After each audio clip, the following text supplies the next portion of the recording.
Hello and welcome back to my YouTube channel. I want to thank everyone that has liked, commented, and subscribed to my YouTube channel thus far.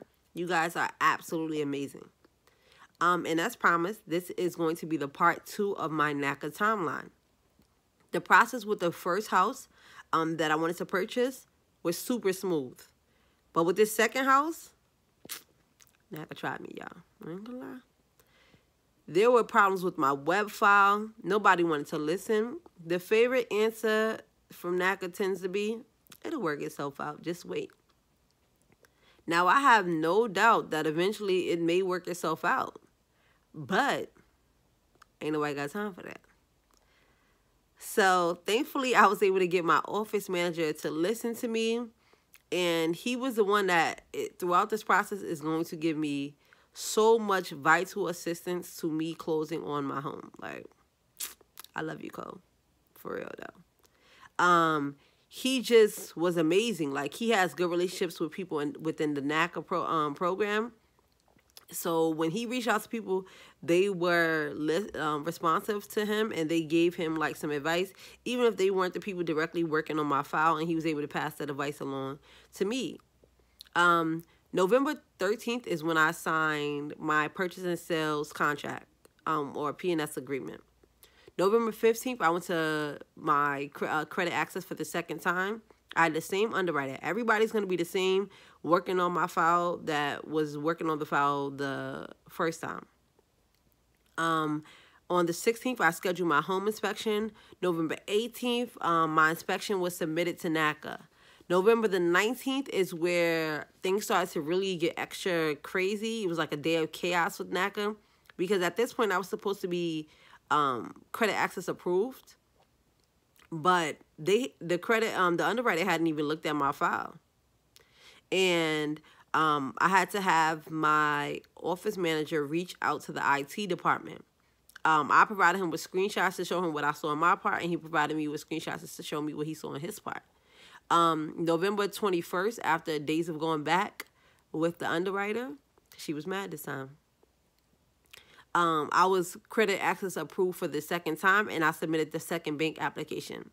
It took me 1 week instead of the 3 days that NACA usually quotes for credit access because of the glitch on my file. On the 21st, my mortgage loan officer was actually off, but he came in on his day off to submit my bank application. On the 21st, we also signed the docs for the title company.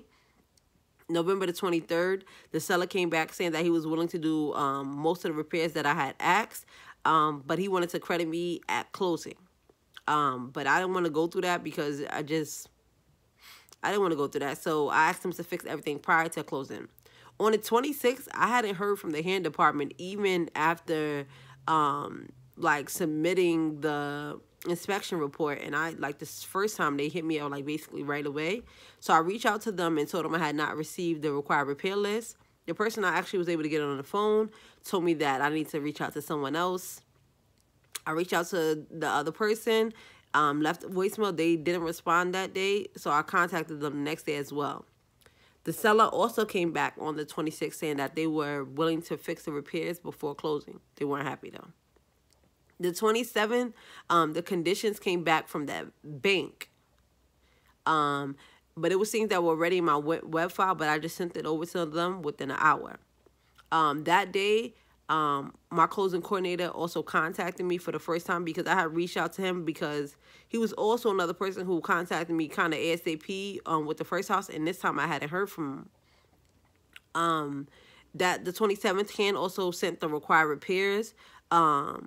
And the appraisal was done on the property as well. And the file was assigned to someone at Bank of America because when I got in touch with my closing coordinator on the 27th, I told him that he needed to reach out to the bank because, like, the appraisal hadn't been done or anything like that. The 28th, the seller agreed to make all the repairs prior to closing. The 30th, the home appraisal came back higher than what I had, what I was going to pay for the house. My closing coordinator also reached out to the bank because I still hadn't gotten my initial approval, even though we had submitted the bank app on the 21st. He told me on the 30th that we should hear something back from the bank by December the 3rd. Whatever was wrong with my web file was causing a whole bunch of confusion confusion. But the IT department, my office manager, and my mortgage loan officer, and my mortgage counselor were all at the Save the Dream event in Philadelphia. If you're able to go to one of those events, I definitely recommend it because it'll help you go through the NACA process a lot faster. December the 1st, I can finally see some lender conditions on my web file. Woohoo, small victory. December the 3rd, one of the conditions I had I sent to the lender came back saying that it wasn't addressed, even though it was addressed. So that was like a little bit of confusion because on the 3rd, I was actually supposed to hear back from the bank in reference to my file, like progressing, but I got an email saying that my loan had just been submitted. So I reached out to my closing coordinator, and I was hoping that it was all a glitch because it was like confusing. I was getting conflicting information.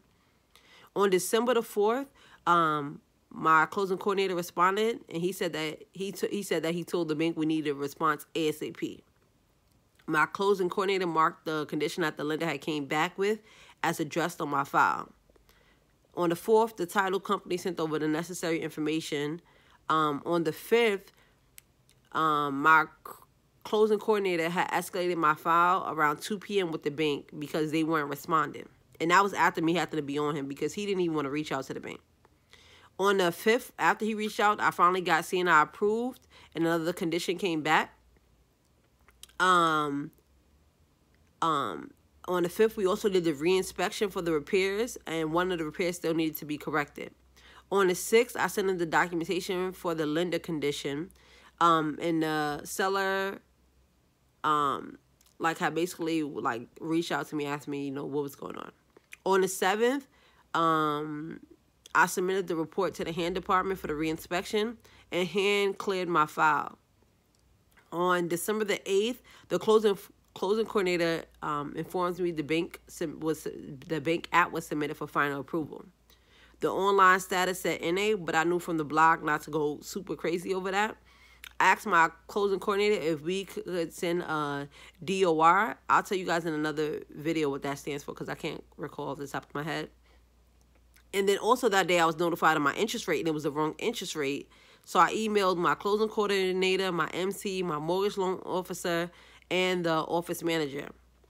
On December the 10th, I called the office manager because the interest rate was still wrong and no one had responded to me to my previous email.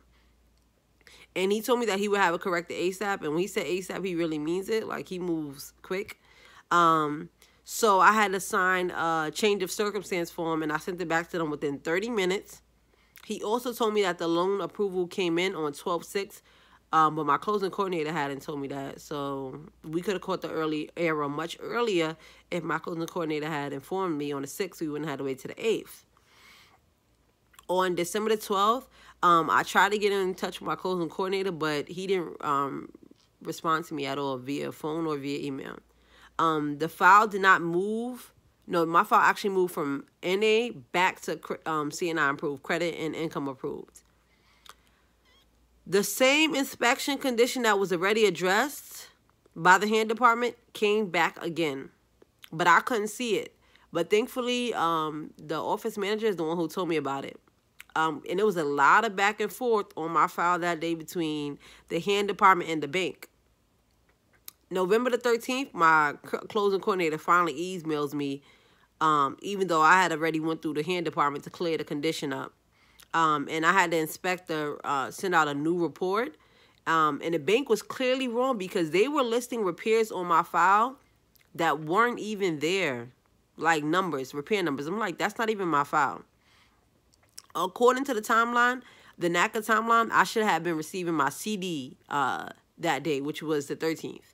I contacted the hand department in reference to the miscommunication to kind of get some more clarity because it was still like a lot of back and forth and the condition kept popping up on my file. My status on the 13th moved again from CNI approved to NA. On the 14th, I contacted my MC and he said that I should be receiving my official CD that day. I was happy and he sent me over a copy of my preliminary CD. So I was like, oh, it's lit. We closing on time. Not true. I contacted the title company to see how much I need to bring to closing. But they were like to me, oh, we don't see the final CD in here. I don't know.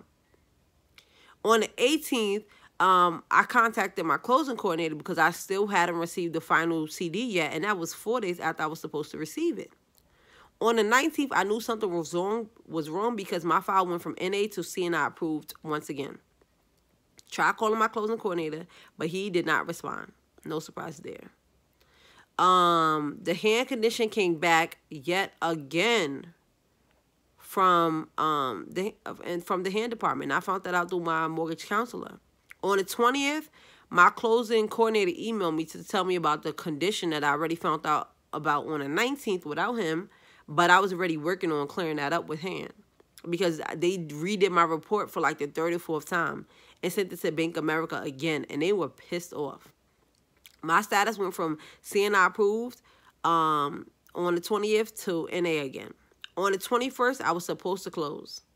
I was sad. I'm not even gonna lie to y'all. And the 24th and the 25th were NACA holidays. On the 26th, I did some research on the blog and like just researching the internet, and I finally found out about something called the Hold Harmless Agreement. And I signed that in reference to the repairs that they kept sending back that were not even on my inspection report. I reached out once again for assistance with my file. Reached out to my closing coordinator. I reached out to the regional manager. And many people were not in NACA, so it wasn't easy getting any help. On the 27th, I was finally able to get a CEO escalation with the bank. On the 31st, my status changed to underwriter clear to close. On January the 2nd, my status changed to a clear to close final. I'm getting close, y'all. I did the final walkthrough that day. On January the 3rd, I went over all the fees and everything I'll have to bring in with the closing company, the title company. They also your closing company. And I had not received my final CD.